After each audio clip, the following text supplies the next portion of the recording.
Some coaches get lucky. Some stumble into the right quarterback at the right time and ride their way to a Super Bowl. Andy Reid isn't one of them. He built two powerhouse franchises from the ground up.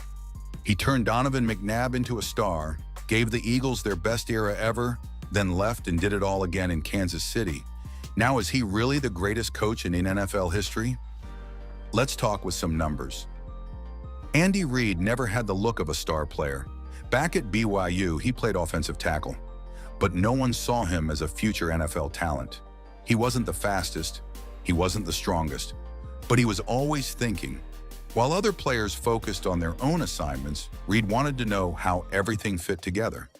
He asked questions nonstop: strategy, protections, play design. Some teammates got annoyed by it, but his coaches saw something different. Lavelle Edwards, BYU's legendary head coach, encouraged him to think about coaching. Offensive coordinator Doug Scoville was another big influence. Scoville had a rare ability. He could break down all 22 players on the field in real time. Reid studied him closely, picking up on the details most players ignored.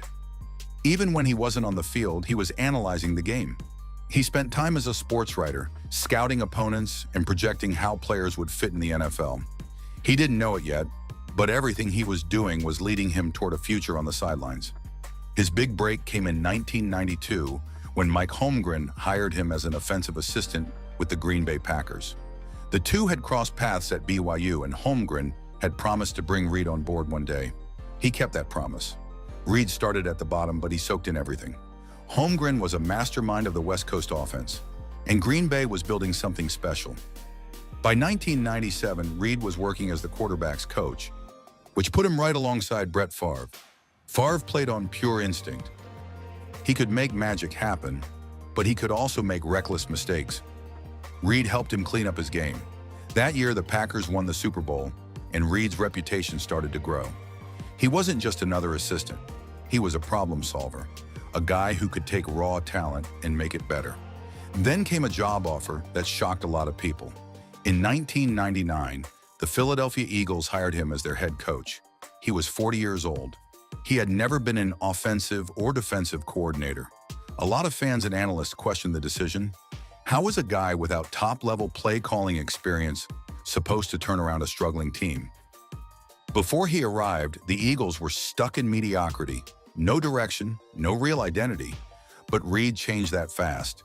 In 14 seasons, he won 130 games, more than any coach in franchise history at the time. He had only 3 losing seasons, and for most of his tenure, the Eagles were one of the best teams in the league.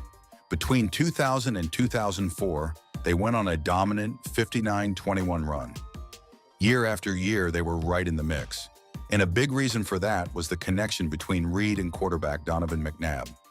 Together, they built something special. Making the playoffs became routine. 9 times in 14 years, Reid's Eagles got there, and from 2001 to 2004, they made 4 straight NFC championship games. That run was both incredible and frustrating. 3 years in a row, they got right to the edge of the Super Bowl and couldn't finish the job. But in 2004, everything finally lined up. McNabb was playing at his best, the defense was stacked, and they had Terrell Owens, one of the most dominant receivers in the game. This time, they broke through. They beat the Falcons in the NFC title game, and for the first time in 24 years, the Eagles were headed to the Super Bowl. That game should have been the moment Reid cemented his legacy in Philadelphia, but instead it became another painful chapter. Super Bowl 39, Eagles versus Patriots, February 6, 2005. The game was tight all the way through, but mistakes piled up.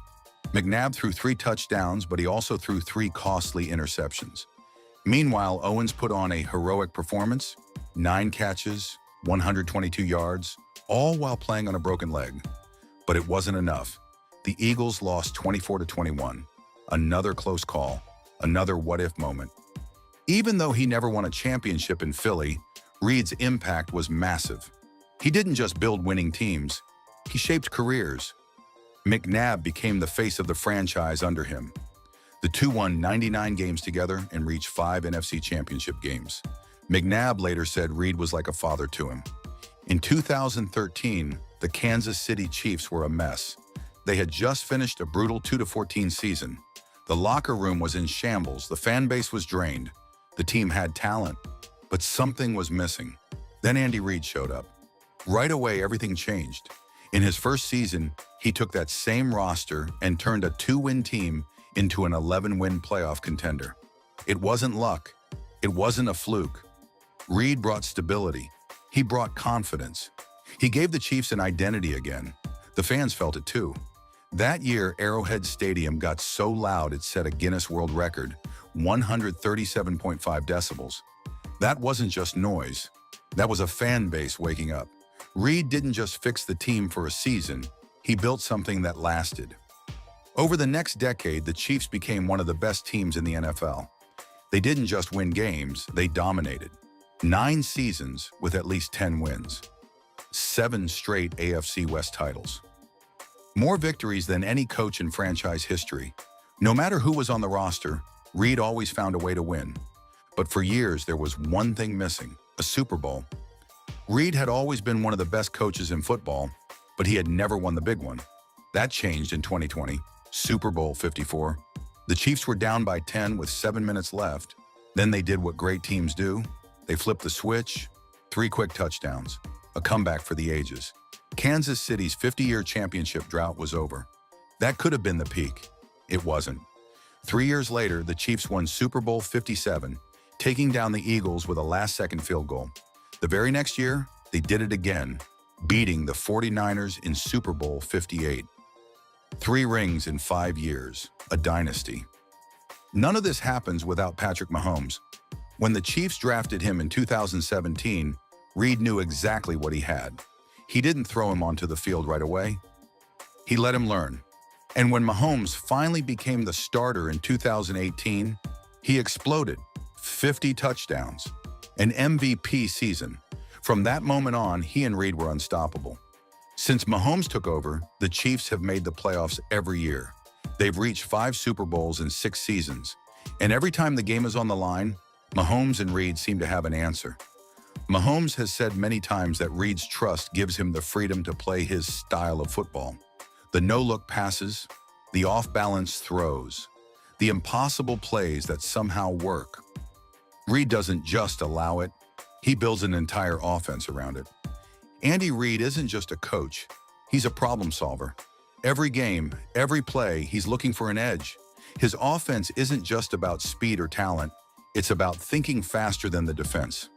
Back when he was coaching the Eagles, he pulled off something crazy. During a kickoff return, one of his players, Riley Cooper, lay down in the end zone to blend in with the field.